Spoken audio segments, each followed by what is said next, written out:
નમસ્કાર રામ રામ મિત્રો, ત્યારે આપણે વાતચીત કરવાના છીએ કે જસરાવાળી હત્યાકાંડના આરોપીઓને પોલીસે પકડી પાડ્યા છે. પોલીસે ચારે ચાર નરાધમોને પકડી અને પોલીસ સ્ટેશન એટલે કે જેલની પાછળ ધકેલી દીધા છે. મારી સ્ક્રીન ઉપર શેર થઈ રહી છે તસવીર. આ એ જ રાક્ષસો છે જેમણે આ કૃત્ય કર્યું હતું. આ એ જ રાક્ષસો છે, આ જે નરાધમો છે જેમને આ ઘટનાને અંજામ આપ્યો હતો.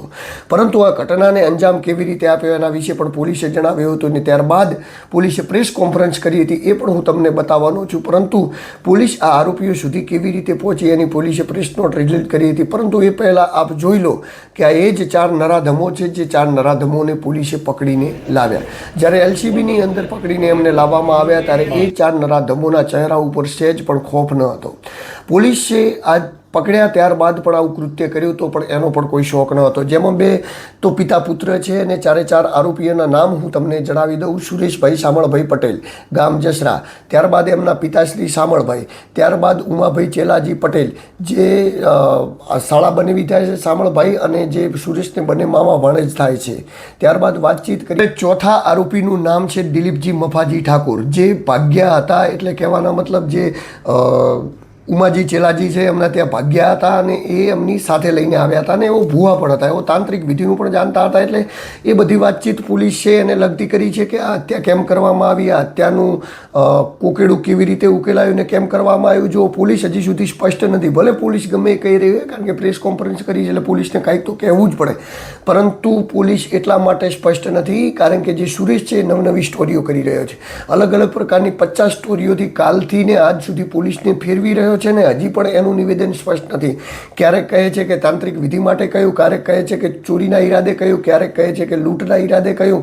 પરંતુ સત્ય જેવું બહાર આવશે એવું લાવીશું. પરંતુ એ પહેલાં તમે જુઓ કે આ આરોપીઓને કેવી રીતે પોલીસે દબોચ્યા, કેટલા બધા ટાવરોના લોકેશન કાઢ્યા, શું કર્યું, એ બધું જ હું તમને બતાવવાનો છું. પોલીસની પ્રેસ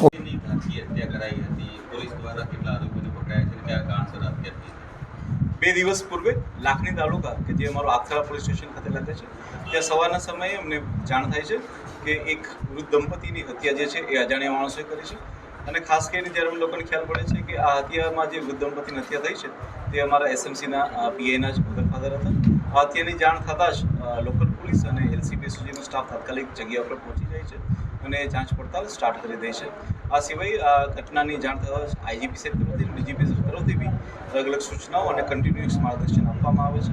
હું આપ લોકોને જણાવવા માંગીશ કે પોલીસે માત્ર 36 કલાકની અંદર જ આ જે હત્યાનો ભેદ હતો એને પોલીસે ઉકેલી નાખ્યો છે. આ હત્યાની જ્યારે પોલીસને જાણ થાય છે એ વખતે જ અમે લોકો આની ગંભીરતાને લઈ અને અલગ અલગ 112 પોલીસની કુલ 8 જેટલી ટીમો બનાવવામાં આવેલી હતી. આ જે કેસ હતો એ અમારા બનાસકાંઠા પોલીસ માટે એક સૌથી મોટી એક ચેલેન્જ સમાન કેસ હતો કે જેની અંદર જે છે એ ટેકનિકલ ડિટેલ્સ એટલી બધી હતી નહીં, ટેકનિકલ મદદ મળી ન રહી હતી. છતાં પણ પોલીસે ઘણી બધી આ 8 ટીમોની મદદથી પોલીસે માત્ર 36 કલાકમાં હત્યાનો ભેદ ઉકેલ્યો છે. જો આપણે ટીમની વાત કરવામાં આવે તો અલગ અલગ ટીમોની જે રચના થઈ હતી તેમાં અનેક ટીમોને બનાસકાંઠા પોલીસ દ્વારા મધ્યપ્રદેશ અને રાજસ્થાનની એવી ગેંગ કે જે આ રીતના વૃદ્ધ દંપતીઓના કે બીજા વ્યક્તિના હાથને પગ કાપીને હત્યા કરીને લૂંટ ચલાવતી હોય છે, આવી તમામ ગેંગોની ઉપર નજર રાખવા માટે અને તે લોકો આમાં સામેલ છે કે તે માટે મોકલવામાં આવ્યા. કેટલીક જે પોલીસની જે ટીમ હતી તે લોકોને દાહોદ અને ગોધરા સાઈડ પણ મોકલવામાં આવે જેથી કરીને ત્યાંની પણ એમઓસ ભેગી આવે. આ સિવાય એ જે ગામ છે તેની આસપાસમાં 7 જેટલી ટીમો જે છે એ એવી રીતના વર્ક કરી રહી હતી કે જે લોકો ફોટોવોલ્ટિક સેલના સોલાર સેલ છે તેના માટેના 187 મજૂરો આવેલા હતા. આવા 187 મજૂરોનું ઇન્ટ્રોગેશન કરવામાં આવ્યું. કુલ થઈને આ 112 પોલીસ દ્વારા 36 કલાકની અંદર 350થી વધારે લોકોનું ઇન્ટ્રોગેશન કરવામાં આવ્યું. સાયબરની ટીમ દ્વારા કન્ટિન્યુઅસ ત્યાં ટાવર ડમ્પ અને ટેકનિકલ એનાલિસિસ કરવામાં આવ્યું. એક ટીમ દ્વારા કન્ટિન્યુઅસ જે છે તેને સીસીટીવીના નિગરાની પર રાખવામાં આવ્યું. પોલીસે કોઈપણ જાતના ટેકનિકલની મદદ ના હોવા છતાં આ જે લોકો છે એ નજદીકના જ લોકો હોય તે અનુમાન કરી ડોગ સ્ક્વોડની મદદથી જે છે એ 4 આરોપીને હાલમાં હસ્તગત કરેલા છે. જે 4 આરોપી છે તેમના નામ જે છે એ કન્ટિન્યુઅસ આ રીતના છે.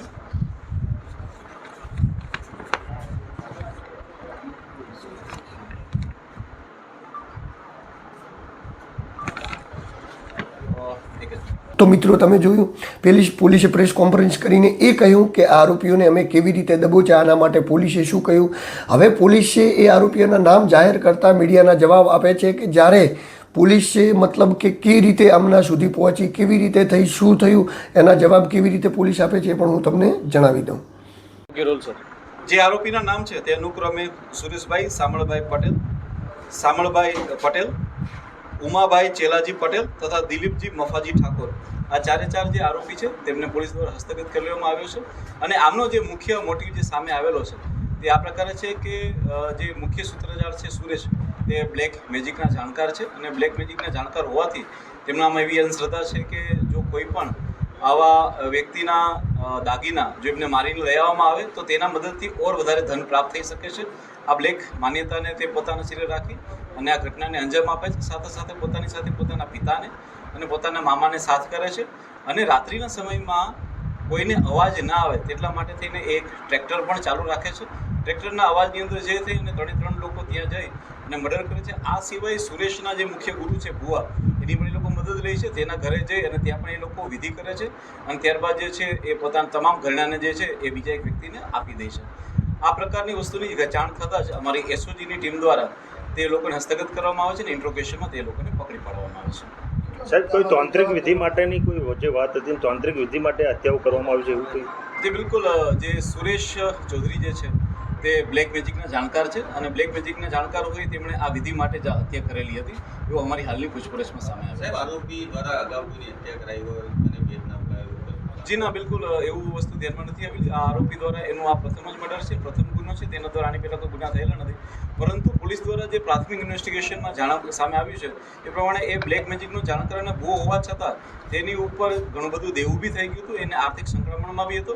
તેને ઘણા લોકોને ચેક આપેલા હતા જે બાઉન્સ ના થાય તેના માટે પણ તેને આર્થિક સંકળામણ હતી. સાહેબ, આ 3 જ આરોપી છે કે હજુ પણ આરોપી અંદર કોઈ બીજા સંડોવાયેલા છે? જી બિલકુલ, અમે આજે આરોપીને હસ્તગત કરી તેમને અરેસ્ટ કરી અને ત્યારબાદ અમે નામદાર કોર્ટની સમક્ષ તેમનું રિમાન્ડ માંગવાના છે.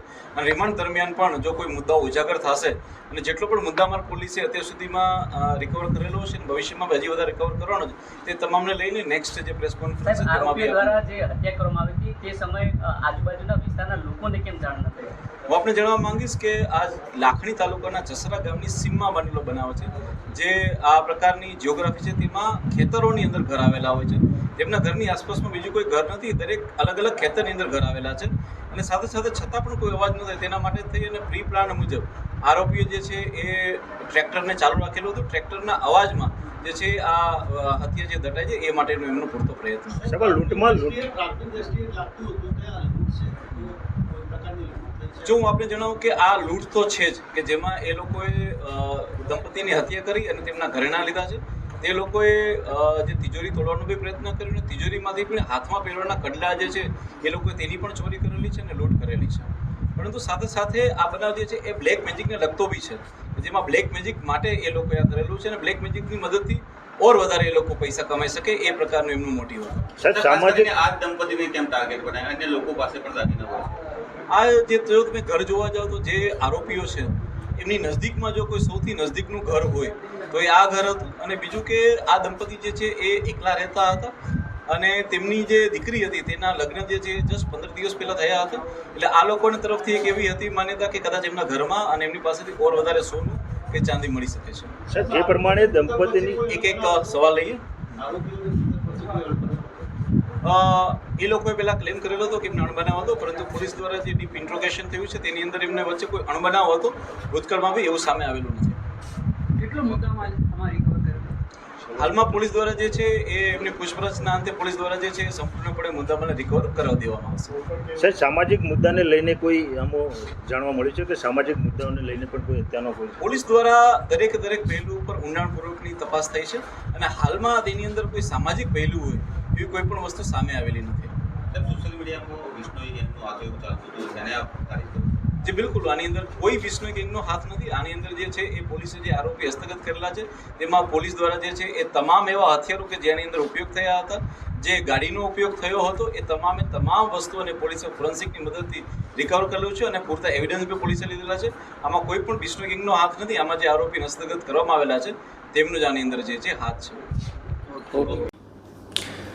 તો મિત્રો તમે બધું જ જોયું. આ હતી પોલીસની પ્રેસ કોન્ફરન્સ, પરંતુ આ પોલીસની પ્રેસ કોન્ફરન્સ હતી અને પોલીસે 4 આરોપીઓને જે ઝડપી પાડ્યા, 4 આરોપીઓનો ફરી એકવાર સ્ક્રીન ઉપર ફોટો બતાવી દઉં. પરંતુ મિત્રો એક વસ્તુ યાદ રાખજો કે હજી આની અંદર આપણે જાંચ પડતાલ કરવાના છીએ, કોઈ પણ નવી અપડેટ લાવવાના છીએ. આ આરોપીઓને કેવી રીતે પકડવામાં આવ્યા, કેવી રીતે આરોપીઓ ઘટનાને અંજામ આપ્યો, જેવું સત્ય મારી જોડે બહાર આવશે હું આપના સુધી લાવવાનો છું. એટલે જો તમને મારા વિડીયો ગમતા હોય તો મારી ચેનલની અંદર બનેલા રહેજો. ને કેટલા લોકોની પૂછપરછ કરવામાં આવી હતી ને કોણ હતા એ બધી જ માહિતી હું તમને આપવાનો છું. પરંતુ જો તમને મારા વિડીયો ગમતા હોય તો મારી ચેનલ લાઇક, સબસ્ક્રાઈબ, ફોલો કરી દેજો, જેથી હું આપના માટે આવા અદ્ભુત પ્રકારના વિડીયો બનાવતો રહું. નમસ્કાર.